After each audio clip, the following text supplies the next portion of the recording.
നമസ്കാരം, weekly trend സെറ്റേഴ്സിലേക്ക് സ്വാഗതം. 2024 പടിയിറങ്ങുമ്പോൾ ഒരു റോളർ കോസ്റ്റർ റൈഡിനാണ് ആഗോള ആഭ്യന്തര വിപണികൾ സാക്ഷ്യം വഹിച്ചത്. മിഡിൽ ഈസ്റ്റ് സംഘർഷം, അവസാനിക്കാത്ത റഷ്യ-ഉക്രൈൻ യുദ്ധം, ഫെഡ് അടക്കമുള്ള സെൻട്രൽ ബാങ്കുകളുടെ നയം മാറ്റം, ഉയർന്നുവന്ന മാന്ദ്യ ഭീഷണി, ട്രംപിന്റെ തിരിച്ചുവരവ് തുടങ്ങി നിരവധി നിർണായകമായ സംഭവങ്ങളിലൂടെയാണ് 2024 കടന്നുപോയത്. എന്നിരുന്നാലും പോസിറ്റീവ് റിട്ടേൺ നൽകാൻ പ്രധാന സൂചികകൾക്ക് കഴിഞ്ഞിട്ടുമുണ്ട്. പോയ വാരത്തിൽ ആഭ്യന്തര വിപണി മന്ദഗതിയിലുള്ള പ്രകടനമാണ് കാഴ്ചവെച്ചത്. പല ഓഹരികളിലെയും പ്രോഫിറ്റ് ബുക്കിംഗിനിടയിൽ സൂചികകൾ ഉയർന്ന നിലയിൽ നിന്നും ഇടിവ് രേഖപ്പെടുത്തി. ആഗോളതലത്തിലെ വെല്ലുവിളികൾ, ഡോളറിനെതിരെ രൂപയുടെ റെക്കോർഡ് തകർച്ച, ഒപ്പം വിദേശ നിക്ഷേപകരുടെ നിലപാട് എന്നിവയെല്ലാം നിക്ഷേപകരിൽ അനിശ്ചിതത്വം സൃഷ്ടിക്കുന്നത് തുടരുകയാണ്. പ്രതിവാര പ്രകടനത്തിൽ നിഫ്റ്റി 50 1% നേട്ടം നൽകിയപ്പോൾ ബാങ്ക് നിഫ്റ്റി 1%-ലധികവും മുന്നേറ്റം നടത്തി. സെൻസെക്സ് ആകട്ടെ 0.84% നേട്ടത്തിലും അവസാനിച്ചു. സെക്ടറൽ സൂചികകളിൽ ഏറ്റവും അധികം മുന്നേറ്റം നടത്തിയത് ഓട്ടോ മേഖലയാണ്. ഓഹരികളിലുണ്ടായ റാലിയെ തുടർന്ന് സൂചിക ഉയർന്നത് 2.3%. തൊട്ടുപിന്നാലെ 2.25% നേട്ടം നൽകി ഫാർമ സൂചികയും കരുത്തു തെളിയിച്ചു. 1.5%-ലധികം നേട്ടം നൽകിയ ഹെൽത്ത് കെയർ, FMCG സൂചികകളും മുന്നിട്ട് നിന്നു.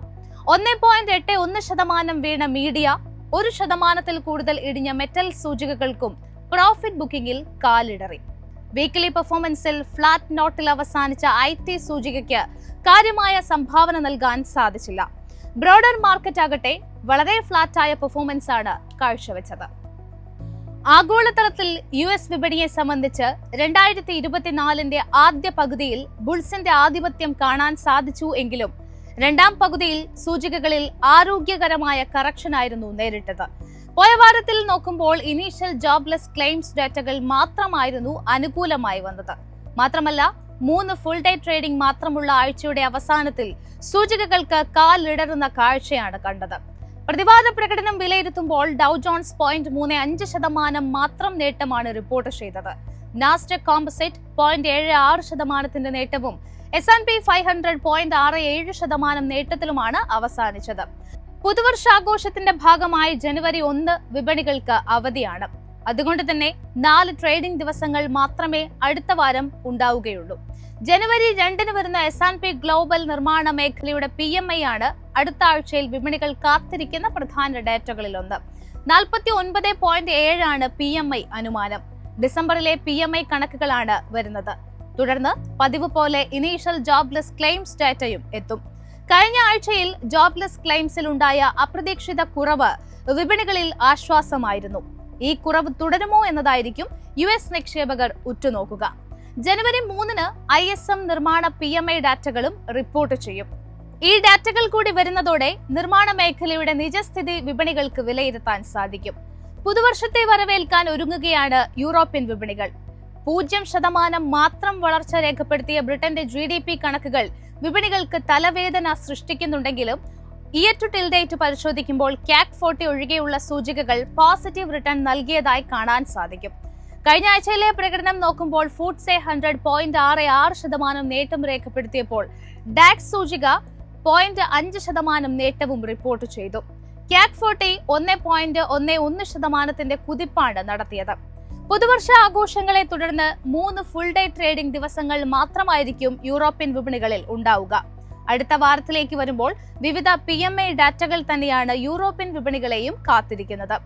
ജനുവരി 2 ഫ്രാൻസ്, ജർമ്മനി, യൂറോസോൺ എന്നിവയുടെ നിർമ്മാണ മേഖലയുടെ HCOB ഫ്ലാഷ് അഥവാ ഹാംബർഗ് കൊമേഴ്ഷ്യൽ ബാങ്ക് പ്രസിദ്ധീകരിക്കുന്ന PMI കണക്കുകളാണ് വിപണി ശ്രദ്ധ ആകർഷിക്കുക. അന്ന് തന്നെ ബ്രിട്ടന്റെ S&P ഗ്ലോബൽ നിർമ്മാണ മേഖലയുടെ PMI കണക്കുകൾ കൂടി വരുന്നതോടെ യൂറോപ്പിന്റെ നിർമ്മാണ മേഖലയുടെ ഗതി നിക്ഷേപകർക്ക് മനസ്സിലാക്കാം.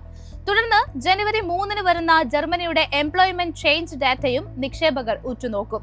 2024 നിരവധി ആഭ്യന്തര പ്രശ്നങ്ങൾ ഏഷ്യൻ വിപണികൾ നേരിട്ടെങ്കിലും വിവിധ സർക്കാരുകളുടെ സമയോചിതമായ ഇടപെടലുകളെ തുടർന്ന് ഡബിൾ ഡിജിറ്റ് റിട്ടേൺ നൽകാൻ ചൈനീസ്, ജപ്പാൻ വിപണികൾക്ക് സാധിച്ചിട്ടുണ്ട്. പ്രതിവാര പ്രകടനം നോക്കുമ്പോൾ നിക്കേ 225 3.06% കുതിച്ചപ്പോൾ ഷാങ്ഹായ് കോമ്പോസൈറ്റ് 0.95% നേട്ടവുമാണ് റിപ്പോർട്ട് ചെയ്തത്.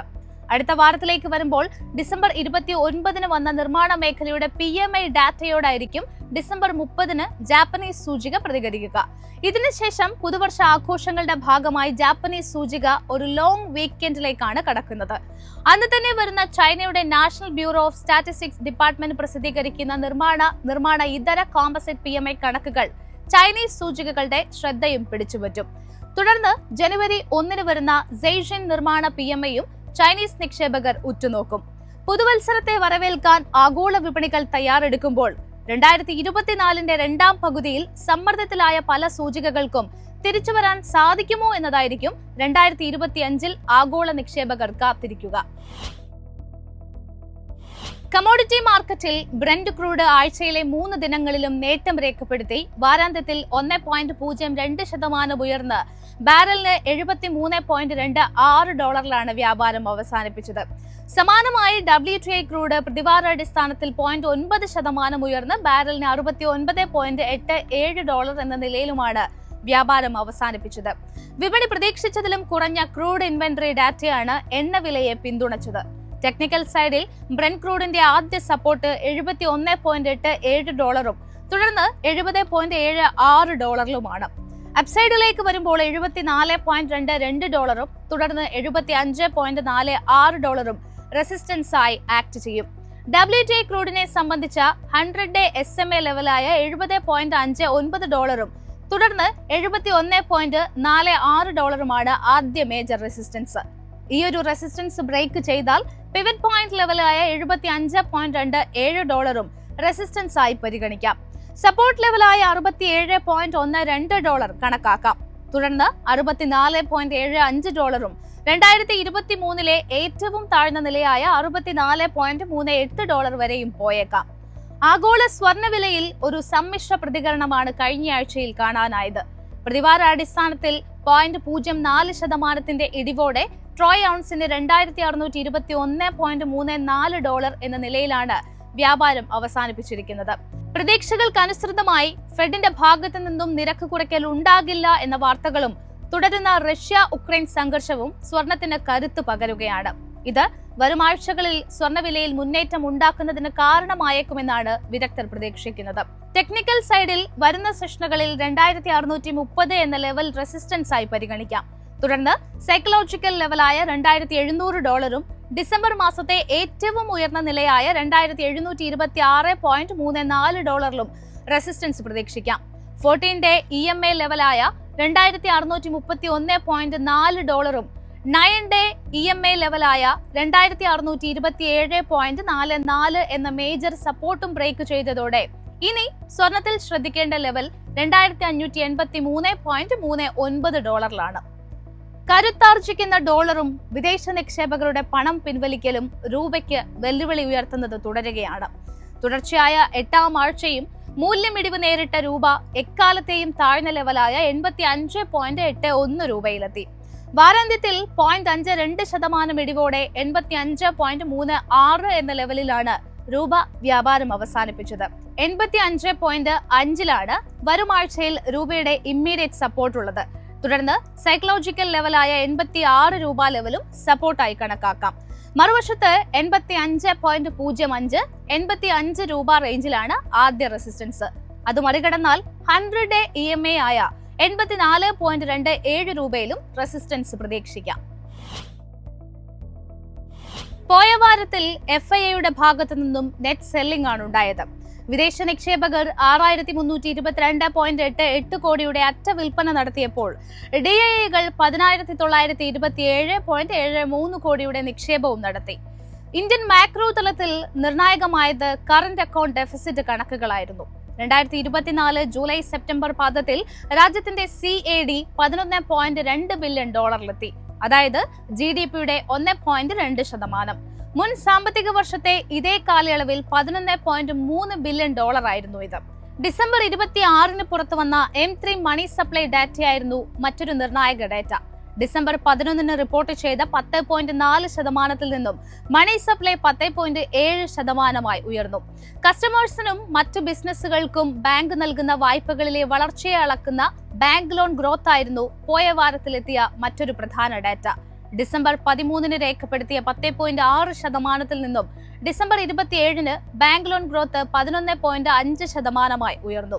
ഡെപ്പോസിറ്റ് ഗ്രോത്ത് ആയിരുന്നു പോയ വാരത്തിലെത്തിയ മറ്റൊരു കണക്ക്. ഈ കാലയളവിലെ ഡെപ്പോസിറ്റ് ഗ്രോത്ത് 11.5% റിപ്പോർട്ട് ചെയ്തു. വരുന്ന വാരത്തിൽ ഡിസംബർ 31 ഫെഡറൽ ഫിസ്ക്കൽ ഡെഫിസിറ്റ് കണക്കുകളും പുറത്തുവരും. നവംബറിൽ 7508.24 ബില്യൺ രൂപയായിരുന്നു ഫിസ്ക്കൽ ഡെഫിസിറ്റായി രേഖപ്പെടുത്തിയത്. അന്നേ ദിവസം തന്നെ RBI monetary and credit information റിവ്യൂവും പുറത്തുവരും. ജനുവരി 1 നിക്കേ S&P ഗ്ലോബൽ മാനുഫാക്ചറിംഗ് PMI കണക്കുകളും എത്തും. ഡിസംബറിലെ 56.5 നിന്നും 57.4 ഉയരുമെന്നാണ് അനുമാനങ്ങൾ. ജനുവരി 3 ബാങ്ക് ലോൺ ഡെപ്പോസിറ്റ് കണക്കുകളും പബ്ലിഷ് ചെയ്യും. പതിവ് പോലെ തന്നെ ഫോറക്സ് കണക്കുകളും ജനുവരി 3 എത്തുന്നുണ്ട്. ഡിസംബർ 27 അവസാനിച്ച വാരത്തിൽ ഇന്ത്യയുടെ വിദേശ നാണ്യ കരുതൽ ശേഖരം $8.5 ബില്യൺ താഴ്ന്ന് 7 മാസത്തെ ഏറ്റവും താഴ്ന്ന നിലയായ $644.39 ബില്യൺ ഡോളറിലെത്തി. ഒരു മാസത്തിനിടയിലെ ഏറ്റവും വലിയ പ്രതിവാര ഇടിവായിരുന്നു ഇത്. തുടർച്ചയായി 3-ാം ആഴ്ചയാണ് വിദേശ നാണ്യ കരുതൽ ശേഖരം ഇടിയുന്നത്. IPO മാർക്കറ്റിലേക്ക് വന്നാൽ അടുത്തയാഴ്ച സബ്സ്ക്രിപ്ഷനുമായി എത്തുന്നത് ഇൻഡോ ഫാം എക്വിപ്മെന്റ് ലിമിറ്റഡ് ആണ്. 1994 സ്ഥാപിതമായ company tractors, pick and carry cranes, harvesting equipment എന്നിവയാണ് നിർമ്മിക്കുന്നത്. IPOയിലൂടെ കമ്പനി സമാഹരിക്കാൻ ലക്ഷ്യമിടുന്നത് 260.15 കോടി രൂപയാണ്. ഡിസംബർ 31 ഓപ്പൺ ആകുന്ന കമ്പനിയുടെ IPO സബ്സ്ക്രിപ്ഷൻ അവസാനിക്കുന്നത് ജനുവരി 2 പ്രൈസ് ബാൻഡ് നിശ്ചയിച്ചിരിക്കുന്നത് 204 രൂപ മുതൽ 215 രൂപ വരെയാണ്.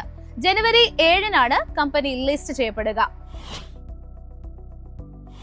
ടെക്നിക്കൽ സൈഡിലേക്ക് വരുമ്പോൾ 3 ദിവസത്തെ കൺസോളിഡേഷൻ ബ്രേക്ക് ചെയ്താണ് നിഫ്റ്റിയിൽ മൂവ്മെന്റ് ഉണ്ടായത്.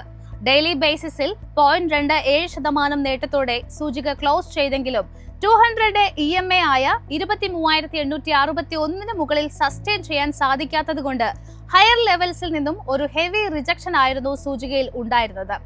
Metal, realty, oil and gas, പിന്നെ PSU, ബാങ്ക് എന്നീ സെക്ടറുകളിലെ പ്രോഫിറ്റ് ബുക്കിംഗ് ആയിരുന്നു ഈ വീക്ക്നെസ്സിന് പ്രധാന കാരണം.